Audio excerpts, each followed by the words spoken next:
Friends, welcome back to study with Gyan Prakash. देखिए, UPPCS जे के लिए ऑनलाइन आवेदन की प्रक्रिया यूपीपीएससी के द्वारा शुरू कर दी गई है। यूपीपीसीएस जे यानी कि उत्तर प्रदेश न्यायिक सेवा सिविल जज जूनियर डिवीज़न परीक्षा 2022, जिसके लिए ऑनलाइन आवेदन शुरू हो चुके हैं 10 दिसंबर से। और यहाँ पर आप कुल मिला के 6 जनवरी तक ऑनलाइन आवेदन की प्रक्रिया पूरी कर सकते हैं। तो इस वीडियो में मैं आपको बताऊंगा सारी प्रक्रिया के बारे में, यानी कि नोटिफिकेशन में क्या दिया गया है वो सारी बातें तो मैं आपको बताऊंगा। नंबर ऑफ पोस्ट कितनी है, इसके लिए जो एलिजिबिलिटी होती है वो क्या होनी चाहिए, साथ ही साथ जो प्री मेंस और इंटरव्यू का सिलेबस है वो भी मैं आपको बताऊंगा, और भी ऑनलाइन आवेदन आप कैसे कर सकते हैं। तो तमाम बातें आपको यहाँ पर पता चल जाएंगी। ठीक, चलिए शुरू करते हैं। सबसे पहले तो आप ये समझिए कि ऑनलाइन आवेदन शुरू हो चुके हैं 10 दिसंबर से, जो कि चलेंगे कब तक, 6 जनवरी तक चलेंगे। ठीक है, और यहाँ पर जो आपका परीक्षा शुल्क है ज़्यादा नहीं है, आप यहाँ पर देख सकते हैं परीक्षा शुल्क मैक्सिमम 125 रुपये है। पदों की संख्या, हाँ ये इंपॉर्टेंट है। तो कुल पद कितने हैं, देखो फ्रेंड्स, यहाँ पर कुल पद हैं 303। ठीक है, इसमें जनरल को 123, ओबीसी को 81, और इसी के साथ साथ आप देख सकते हैं एससी को 63 और एसटी के लिए 6 सीटें हैं। ईडब्ल्यूएस को 30 सीटें यहाँ पर दी गई हैं। रिक्तियों की संख्या जो है वो भी घट बढ़ सकती है नोटिफिकेशन के मुताबिक। ठीक है, चलो आगे बढ़ते हैं। यहाँ पर आप शैक्षिक अर्हता देख लीजिए। ठीक है, जो शैक्षिक अर्हता है, कौन कौन से लोग आवेदन कर सकते हैं, तो एक लाइन में समझिए कि अगर आपने एलएलबी किया हुआ है, ठीक है, तो ही आप इसमें आवेदन कर सकते हैं। या तो एलएलबी या उसके समकक्ष कोई डिग्री आपके पास होनी चाहिए। तो विधि द्वारा स्थापित किसी विश्वविद्यालय से राज्यपाल द्वारा इस प्रयोजन के लिए मान्यता प्राप्त भारत के किसी अन्य विश्वविद्यालय से विधि में स्नातक, यानी कि आपके पास एलएलबी या इसके समकक्ष कोई जो है अर्हता होनी चाहिए, तब आप इसमें आवेदन कर सकते हैं। उम्र सीमा क्या है कि जो उम्र की गणना है, उम्र की गणना 1 जुलाई 2023 से की जाएगी। मिनिमम 22 साल आपकी उम्र होनी चाहिए और मैक्सिमम जो है 35 वर्ष होनी चाहिए। लेकिन यहाँ पर इस बार कुछ छूट भी मिली है। तो छूट कितनी है ये आप यहाँ पर देख सकते हैं। देखिए, यहाँ पर बताया गया है कि उत्तर प्रदेश न्यायिक सेवा संशोधन नियमावली 2003 दिनांक 19 मार्च 2003 के नियम 10 के प्रावधान के अनुसार जो अभ्यर्थी परीक्षा वर्ष 2019, 2020 और 2021 की परीक्षा में सम्मिलित होने के लिए आयु में पात्र थे, उन्हें परीक्षा में सम्मिलित होने का पात्र समझा जाएगा। मतलब ये कि 2019, 20 और 21 में, मतलब जो लोग 35 साल की उम्र के थे या उसके अंदर थे, अब वो ओवर एज हो चुके हैं, तो उनको भी इसमें पात्र माना जा रहा है। 2019 में मान लेते हैं कोई 35 का था, वो अब बढ़ के कितना हो जाएगा, 37, 38 का हो जाएगा, तो वो लोग भी इसमें आवेदन कर पाएंगे। ये बात ध्यान रखिए, मतलब इसमें उम्र सीमा में थोड़ी सी छूट आपको यहाँ पर मिल रही है, तो ये बात आप लोग ध्यान रखिएगा। सबसे बड़ी बात ये कि उम्र सीमा जो कि पीसीएस वगैरह के लिए कितनी होती है, वो होती है 21 से 40, लेकिन इसमें कितनी है, 22 से 35 साल है।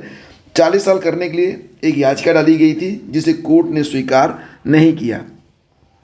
इसके बाद आगे बढ़ते हैं तो कुछ और भी जानकारियाँ आपको प्रोवाइड करेंगे। दोस्तों, ये भर्ती 3 चरणों में पूरी होगी। पहले चरण में आपकी प्री की परीक्षा होगी, प्रारंभिक परीक्षा, दूसरी बार मुख्य परीक्षा और फिर इंटरव्यू। तो यहाँ पर देखिए सिलेबस दिया गया है। जो प्रारंभिक परीक्षा है उसमें प्रथम प्रश्न पत्र होगा, कुल मिला के 150 प्रश्नों का। मतलब ये कि जो आपकी प्री की परीक्षा होगी, प्री में आपके 2 पेपर होंगे, पेपर 1 और पेपर 2। पेपर 1 जो कि सामान्य रूप से वही है जो कि यूपीपीसीएस, आरओ खंड शिक्षा अधिकारी वगैरह का होता है। 2 घंटे का इसमें आपको समय मिलेगा। सामान्य ज्ञान का पेपर होगा 150 अंकों का। ठीक है, इसके बाद अगर आप आगे बढ़ें तो जो दूसरा पेपर होगा, प्री का जो दूसरा पेपर होगा, वो भी 2 घंटे का होगा। इसमें जो अंक निर्धारित हैं वो कितने हैं, 300 अंक मिलेंगे और 2 घंटे का पेपर होगा। यह विधि का पेपर होगा। इसमें टॉपिक दिया गया है, ये किस किस टॉपिक से आपसे प्रश्न पूछे जाएंगे, तो ये भी आप लोग देख लीजिएगा। इसके बाद देखिए मुख्य परीक्षा में कुल मिला के 6 पेपर होने हैं। कितने पेपर, 6 पेपर। पहला पेपर सामान्य ज्ञान का होगा, 200 अंकों का यह पेपर होगा। इसके बाद जो दूसरा पेपर होगा, सामान्य ज्ञान का एक पेपर होगा 200 अंकों का, यह मैंने आपको बता दिया। इसके बाद देखिए जो दूसरा पेपर होगा वो किसका होगा, तो दूसरा पेपर होगा अंग्रेजी भाषा का। यह प्रश्न पत्र 100 अंकों का होगा। इसमें निबंध, सारांश लेखन और हिंदी गद्यांश का अंग्रेजी में अनुवाद करने के लिए प्रश्न पूछा जाएगा। देन आफ्टर आगे बढ़ते हैं तो इसके बाद देखिए जो तीसरा पेपर होगा वो हिंदी भाषा का होगा और ये भी 100 अंकों का ही होगा। इसमें भी निबंध, सारांश लेखन, अंग्रेजी गद्यांश का हिंदी में अनुवाद, जिसके लिए अंक यहाँ पर निर्धारित हैं। चौथा पेपर कौन सा होगा? विधि का पेपर होगा, मौलिक विधि। यह पेपर 200 अंकों का होगा और इसके लिए भी जो सिलेबस है वो यहाँ पर दे दिया गया है। पांचवा पेपर कौन सा होगा? तो पांचवा पेपर आपका जो होगा ये विधि का होगा, प्रक्रिया और साक्ष्य से संबंधित 200 अंकों का पेपर होगा। देन आफ्टर छठा पेपर देखिए विधि 3 का पेपर होगा और इसमें दंड, राजस्व और स्थानीय विधियाँ 200 अंकों का पेपर ये रहेगा। इसके बाद फिर आपका इंटरव्यू है, तो इंटरव्यू भी आप देख लीजिए। इंटरव्यू कुल मिला के 100 अंकों का होगा। तो यहाँ पर एक स्पष्टीकरण भी है कि अभ्यर्थी के लिए सामान्य ज्ञान और विधि प्रश्न पत्रों के उत्तर हिंदी या अंग्रेजी में देने का विकल्प रहेगा और साक्षात्कार में प्राप्त किए गए अंकों को लिखित प्रश्न पत्रों में प्राप्त किए गए अंकों में जोड़ा जाएगा और अभ्यर्थी का स्थान दोनों के कुल योग पर निर्भर करेगा। तो मतलब जो मेंस और इंटरव्यू में जो अंक आपको मिलेंगे उनको ऐड करके आपकी जो फाइनल मेरिट होगी वो तैयार की जाएगी। तो फ्रेंड्स ये पूरा नोटिफिकेशन हो गया। ऑनलाइन आवेदन आप कैसे कर सकते हैं आइए आपको बताते हैं। यहाँ पर आप ऑफिशियल वेबसाइट uppsc.up.nic.in पर चले आइए और फिर आप यहाँ एक्टिविटी डैशबोर्ड जो है यहाँ पर आप क्लिक कर सकते हैं या फिर आप यहाँ पर भी क्लिक कर सकते हैं, मतलब ऑल नोटिफिकेशन एडवर्टीजमेंट पर यहाँ पर भी आप क्लिक कर सकते हैं। कैंडिडेट रजिस्ट्रेशन पर क्लिक करिए या यहाँ पर कहीं पर भी क्लिक करके आप वहीं पर पहुँचेंगे जहाँ पर आपको रजिस्ट्रेशन करना होगा। ठीक है, तो इसके बाद अगला पेज ओपन हो जाएगा। यहाँ पर आप देख सकते हैं कि उत्तर प्रदेश न्यायिक सेवा सिविल जज जूनियर परीक्षा, तो यहाँ यूजर इंस्ट्रक्शंस दिए गए हैं और एडवर्टीजमेंट आप यहाँ से डाउनलोड कर सकते हैं। अप्लाई पर आप क्लिक कीजिए। यहाँ पर जब आप क्लिक करेंगे इसके बाद आपका जो अगला पेज होगा वो ओपन हो जाएगा। तो थोड़ी सी वेबसाइट जो है ठीक से काम नहीं कर रही है, एनीवे कोई बात नहीं, चलिए आगे बढ़ते हैं। और ये वेबसाइट ओपन हो रही है अभी।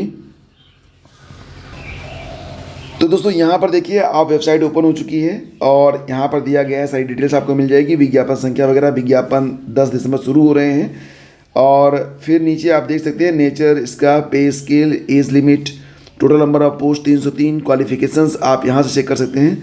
रजिस्ट्रेशन पर आप यहाँ पर क्लिक कर देंगे, इसके बाद अगला पेज ओपन होगा। देखिए यहाँ पर पूछा जा रहा है कि क्या आपने पूर्व में कभी भी उत्तर प्रदेश लोक सेवा आयोग द्वारा विज्ञापित किसी पद हेतु ऑनलाइन पद्धति से आवेदन किया है या नहीं।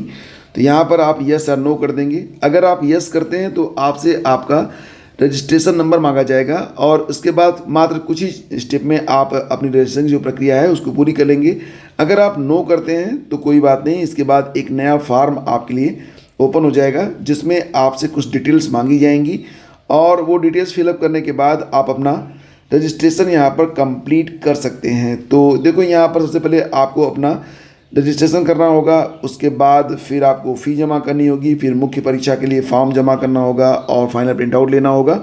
तो इस प्रकार से जो प्रक्रिया होती है ये आगे बढ़ती है। ठीक है, तो थोड़ा सा मतलब इसमें क्या होता है कि कुल मिला के थोड़ा सा वक्त आपको लगता है, लेकिन आप चाहें तो एक बार में बैठकर 20 से 25 मिनट में पूरा फॉर्म आप अपना कंप्लीट कर सकते हैं। इसमें ज़्यादा वक्त आपको नहीं लगता है, 20-25 मिनट में आपका जो फॉर्म है वो पूरा आप भर सकते हैं। जैसे कि आप अब यहाँ पर देख सकते हैं कि क्या क्या इन्फॉर्मेशन आपसे मांगी जाएगी। कैंडिडेट नेम मांगा जा रहा है, father's husband name, domicile of UP and are you state government employee of Uttar Pradesh, have you been debarred from UP public service commission. तो ये सारी जानकारी आपसे यहाँ पर मांगी जा रही है। और category, date of birth, gender, are you married, mobile number, तो ये सब आपको यहाँ पर देना पड़ता है।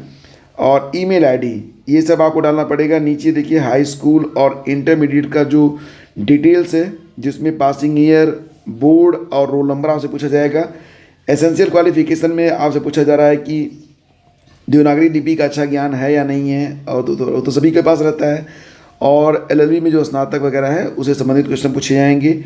एंड ये पूछा जा रहा है कि how many number of attempts you have made earlier of UP judicial service civil जज।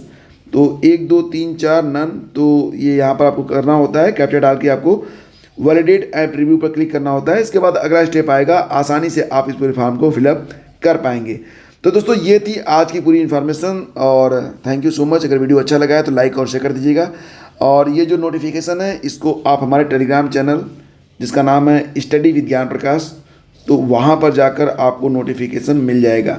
ठीक है, अगर आपने अभी तक स्टडी विद ज्ञान प्रकाश जो कि हमारा टेलीग्राम चैनल है इसको ज्वाइन नहीं किया है तो अभी जाकर ज्वाइन कर लें। ज्वाइन करने के लिए आपको क्या करना होगा, या आपको टाइप करना है http:// यहाँ पर लिखिएगा telegram.me और इसके बाद एक ऐसे स्लैश लगा के स्टडी विद ज्ञान प्रकाश एक में लिखिएगा, आ जाएगा। डायरेक्ट लिंक वीडियो के डिस्क्रिप्शन में आपको मिल जाएगा। तो वीडियो अच्छा लगा तो लाइक और शेयर कर दीजिए। Thank you so much.